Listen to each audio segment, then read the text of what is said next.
ஆண்டவரே என் வாய்க்கு காவல் வையும், இந்த வாய் மீறாதபடிக்கு அதை காத்துக்கொள்ள எனக்கு உதவி செய்யும். வீண் வார்த்தைகளை அளப்பாதபடிக்கு இந்த வார்த்தையை நான் கட்டுப்படுத்த எனக்கு என்ன தாங்க. என்ன சொற்களின் மிகுதியில பாவம் இல்லாமல் போகாது. வாயை விரிவாய் திறக்கிறவன் கலக்கம் அடைவான்.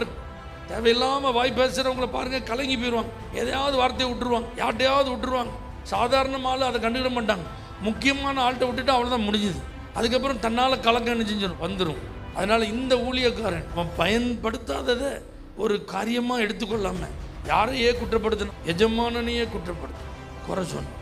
இந்த மாதிரி நம்ம இல்லாம நம்மை பார்த்து கொள்வோம். உங்களை அநேகத்தின் பேரில் அதிகாரியாய் மாற்றுவார். கர்த்தர் உங்களுடைய செய்கைகளை பாராட்டி உங்களை அப்ரிஷியேட் பண்ணுவார். உங்களுக்கு நல்ல பதவிகளை பொறுப்புகளை தந்து உங்களை மேன்மைப்படுத்துவார். உங்களுக்கு இப்ப கொடுத்ததுக்கும் மேல எக்ஸ்ட்ராவா கர்த்தர் கொடுப்பார். நீங்க அனுபவிக்கும் ஆசீர்வாதங்களிலே பரிபூரணங்களை உங்களுக்கு தந்து நடத்துவார்.